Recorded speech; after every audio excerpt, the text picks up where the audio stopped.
అందరికీ నమస్కారం. సొరకాయతో స్నాక్ ఎలా తయారు చేయాలో చూద్దామండి. సొరకాయను తురుముకొని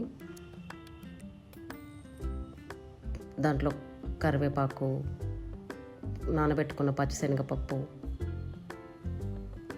సన్నగా తరుముకున్న పచ్చిమిరపకాయలు, ఉల్లిపాయలు, కొత్తిమీర, ఇంకా జీలకర్ర, రుచికి సరిపడా ఉప్పు వేసుకొని వీటినన్నిటిని బాగా కలుపుకోవాలండి. ఒకసారి కలుపుకున్న తర్వాత మనం దీనికి ఎంత సరిపోతే అంత బియ్యం పిండిని యాడ్ చేయాలో. వాటర్ అవసరం లేదు అస్సలు. దీంట్లో ఉండే మాయిశ్చరే సరిపోతుంది కాబట్టి ఎంత పడితే అంత కలుపుకోండి పిండి. ఇంకా దీంట్లో డీప్ ఫ్రై చేయాల్సిన అవసరం లేదండి. మనం తక్కువ ఆయిల్ తోటే చేసుకోవచ్చు. ఇంకా సొరకాయ హెల్త్కి చాలా మంచిది, మీ అందరికీ తెలుసు. ఇలా కలుపుకున్న తర్వాత మనం ఒక ప్యాన్ తీసుకొని ఆ ప్యాన్కి ఆయిల్ గ్రీజ్ చేసుకుందామండి. మీరు ఇట్లా 2 ప్యాన్స్ తీసుకొని చేసుకోవాలా, అప్పుడు తొందరగా అవుతుంది. ఆయిల్ గ్రీజ్ చేసుకున్న తర్వాత కొంచెం బాల్ లాగా తీసుకొని ప్యాన్ పైన ప్రెస్ చేసుకోవాలండి.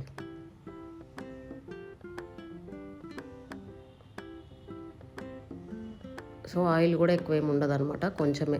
డీప్ ఫ్రై కూడా అవసరం లేదు, తక్కువ ఆయిల్ తోటి ఇలా చేసుకోవాలి. తర్వాత దీంట్లో ఇట్లా లైట్గా హోల్స్ పెట్టుకోవాలండి.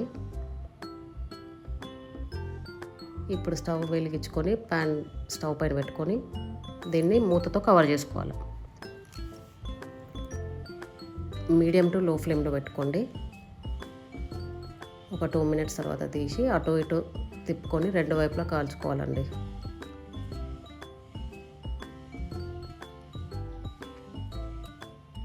సొరకాయ డైరెక్ట్గా తినాలంటే ఎవరు తినరు, చిన్నపిల్లలు.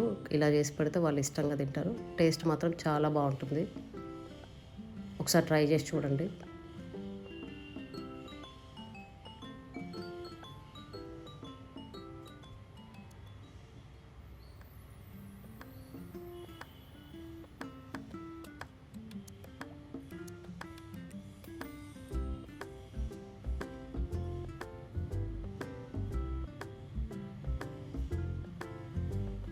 ఇలా 2 వైపులు తిప్పుకుంటూ కాల్చుకోవాలి, మంచిగా కాలేంత మటుకు.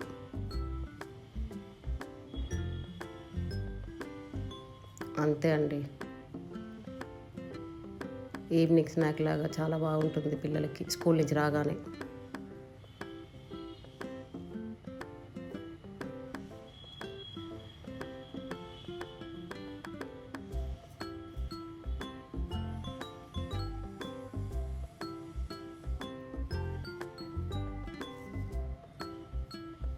ఇప్పుడు మనం సేమ్ ఇంకో ప్యాన్ పైన చేసుకుందామండి. సేమ్ ప్రాసెస్, అన్నీ అలాగే చేసుకోవాలి.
అంతే అండి, చూసారు కదా ఎంత ఈజీగా రెడీ అయిపోయినావో. ఇంకా ఆయిల్ కూడా అస్సలు లేదు.